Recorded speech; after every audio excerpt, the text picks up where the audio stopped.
Good morning students. आज हम लता मंगेशकर पाठ के प्रश्नोत्तर की बात करने इस वीडियो में जा रहे हैं। बच्चों, इस लेसन में मुख्य रूप से 6 प्रश्न हैं और इन 6 प्रश्नों के उत्तर आपको अपने क्लास नोटबुक में लिखना है। मैं इनका जो आंसर है वो आपको यहाँ पर इस वीडियो के माध्यम से इन सारे प्रश्नों के उत्तरों की बात करूँगा और उसको अच्छी तरह से समझकर आपको अपनी नोटबुक में, क्लास नोटबुक में इन सब के आंसर लिखना है। और अगर किसी तरह का भी कोई कन्फ्यूज़न है, कोई संदेह है, कोई डाउट है, तो आप जो गूगल मीट की क्लास होती है उसमें आप अपने डाउट्स को क्लियर कर लेंगे।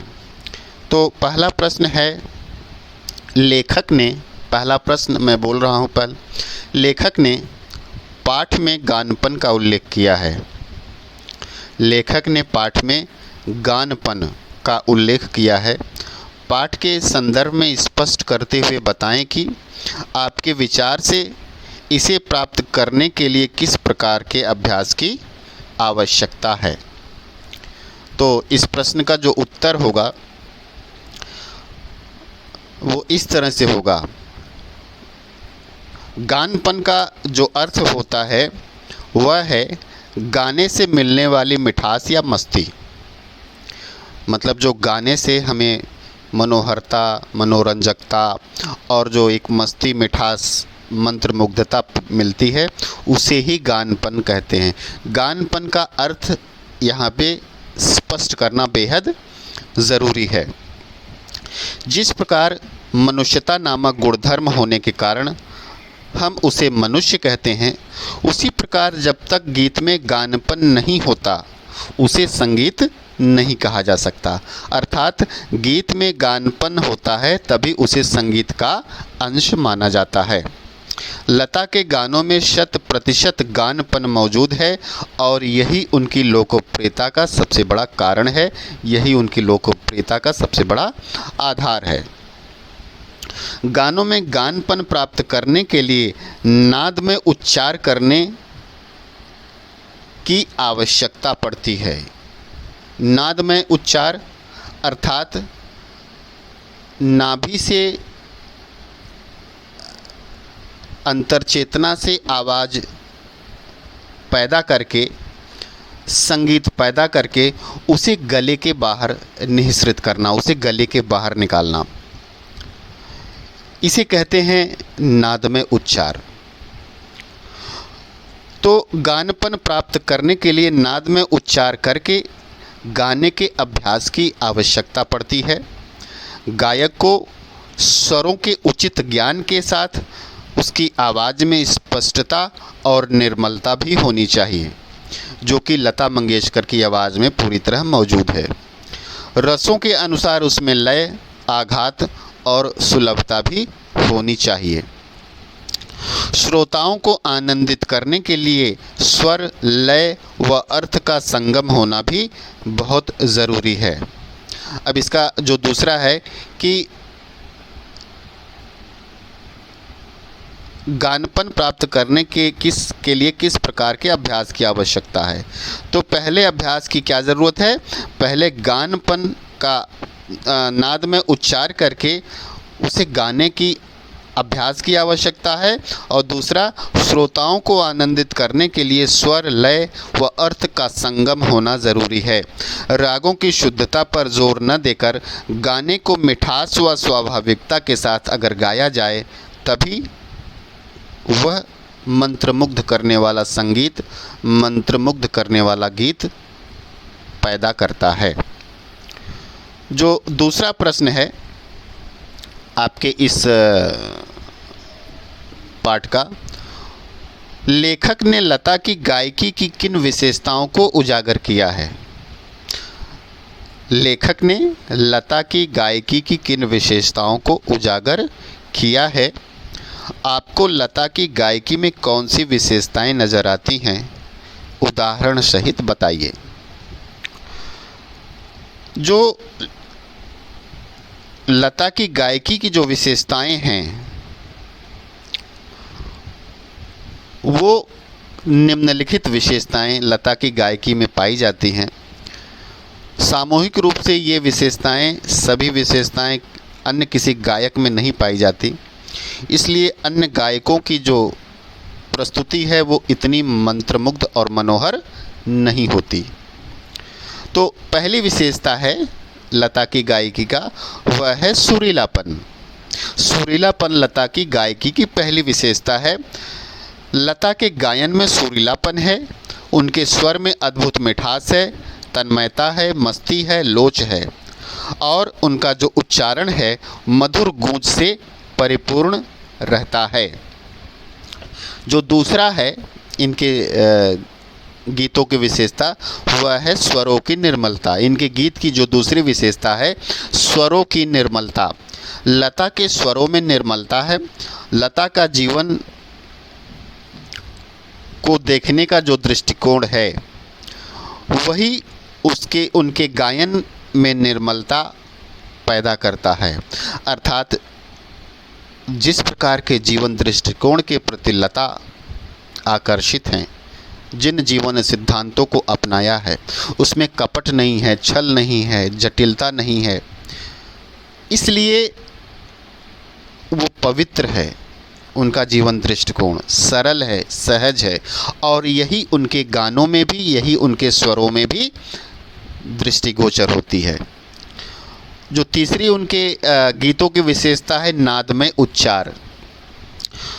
नादमय उच्चार लता के गायन की एक बहुत विशिष्ट वस्तु है। उनके गीत के किन्हीं दो शब्दों का अंतर स्वरों के आलाप द्वारा सुंदर रीति से भरा रहता है। ऐसा लगता है कि वे दोनों शब्द विलीन होते होते एक दूसरे में मिल जाते हैं। लता के गानों में यह विशेषता सहज एवं स्वाभाविक रूप से समाई हुई है। जो चौथी विशेषता है कोमलता और मुग्धता। मुग्धता मतलब मन को मुग्ध करने वाला, कोमलता का मतलब तो आप लोग समझते ही हैं। लता के स्वरों में कोमलता और मुग्धता है। इसके विपरीत नूरजहां के गायन में मादक उत्तान दिखाई पड़ता है। जो पांचवी इनकी विशेषता है गीतों की गायन की वह है शास्त्र शुद्धता। शास्त्रीय ढंग से शुद्ध रूप से इनके गाने होते हैं, गीत होते हैं। लता के गीतों में शास्त्रीय शुद्धता है। उन्हें शास्त्रीय संगीत की उत्तम और गहन जानकारी है। उनके गीतों में स्वर, लय व शब्दार्थ का संगम होने के साथ साथ रंजकता अर्थात मनोरंजकता भी पाई जाती है। हमें लता के गायन में उपयुक्त जो पांचों विशेषताएं हैं वे सभी एक साथ नज़र आती हैं। उन्होंने भक्ति, देश प्रेम, श्रृंगार तथा विरह आदि हर भाव के गीत गाए हैं। उनका हर गीत लोगों के मन को छू जाता है। वे गंभीर या अनहद गीतों को सहजता से गा लेती हैं। एक तरफ ए मेरे वतन के लोगों गीत से सारा देश भावुक हो उठता है, तो दूसरी तरफ दिलवाले दुल्हनिया ले जाएंगे फिल्म के अल्हड़ गीत युवाओं को मस्त करते हैं।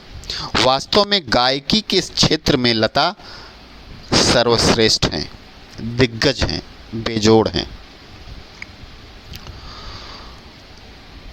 अब प्रश्न नंबर 3, क्वेश्चन नंबर 3 है, लता ने करुण रस के गानों के साथ न्याय नहीं किया है। लता ने करुण रस के गानों के साथ न्याय नहीं किया है, जबकि श्रृंगार परक गाने वे बड़ी उत्कटता मतलब बड़ी रुचि से गाती हैं। इस कथन से आप कहाँ तक सहमत हैं? एक संगीतज्ञ की दृष्टि से कुमार गंधर्व की टिप्पणी सही हो सकती है। यह जो टिप्पणी कुमार गंधर्व की है, तो एक संगीतज्ञ, चूँकि कुमार गंधर्व भी एक बहुत मर्मज्ञ और बहुत महान संगीतज्ञ थे। तो संगीतज्ञ की दृष्टि से कुमार गंधर्व की टिप्पणी सही हो सकती है, परंतु मैं इस कथन से सहमत नहीं हूँ। लता ने करुण रस के गानों को भी बड़ी उत्कटता के साथ गाया है। उनके गीतों में मार्मिकता है तथा करुणा छलकती सी प्रतीत होती है। करुण रस के गाने आम मनुष्य से सीधे नहीं जुड़ते। लता के करुण रस के गीतों से मन भावुक हो उठता है। ए मेरे वतन के लोगों गीत से पंडित जवाहरलाल नेहरू की आंखें भी सजल हो उठी थी। फिल्म रुदाली का गीत दिल हूँ हूँ करे विरही जनों के हृदय को बेध सा देता है। इसी तरह ओ बाबुल प्यारे गीत में नारी मन की पीड़ा को व्यक्त किया गया है। अतः यह सही नहीं है कि लता ने करुण रस के गीतों के साथ न्याय नहीं किया है।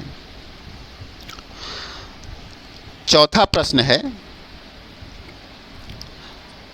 जो इस पुस्तक का है, संगीत का क्षेत्र विस्तीर्ण है, मतलब बहुत फैला हुआ है, विशाल है।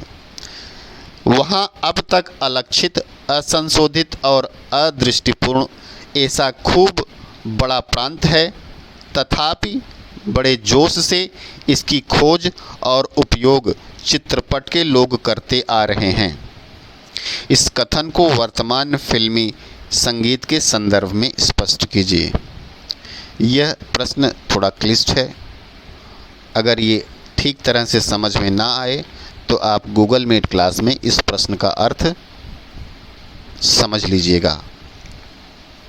इसका उत्तर है, यह सही है कि संगीत का क्षेत्र बहुत विशाल है।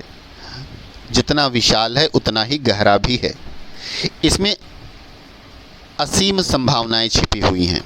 यह ऐसा क्षेत्र है जहां हर रोज़ नए स्वरों, नए यंत्रों और नए तालों का प्रयोग दिखाई पड़ता है। चित्रपट संगीत आम व्यक्ति का संगीत है। चित्रपट संगीत मतलब सिनेमा का संगीत। इसने लोगों को सुर, ताल व लय के भावों को समझने की समझ दी है। आज यह शास्त्रीय संगीत का सहारा भी ले रहा है। दूसरी तरफ लोकगीतों को बड़े स्तर पर अपनाता रहा है, अर्थात फिल्मी संगीत लोकगीतों को भी अब बड़े स्तर पर अपने अंदर समाहित कर रहा है। संगीतकारों ने पंजाबी लोकगीत, राजस्थानी, पहाड़ी, कृषि गीतों का प्रयोग बड़े व्यापक पैमाने पर करना शुरू किया है कुछ दशकों से। पाश्चात्य संगीत का लोकगीतों के साथ मेल भी किया जा रहा है। कभी तेज संगीत तो कभी मंद संगीत लोगों को आज मदहोश कर रहा है। इसी तरह फिल्मी गीत और संगीत नित नए नए रूपों का प्रयोग करके आम जनता का मनोरंजन कर रहा है। क्वेश्चन नंबर जो मैं यहीं पर इसको विराम दूंगा। आपका वीडियो 13 मिनट से ऊपर का हो चुका है। अगले प्रश्न का जो उत्तर है वो मैं अगले वीडियो में दूंगा। Thank you.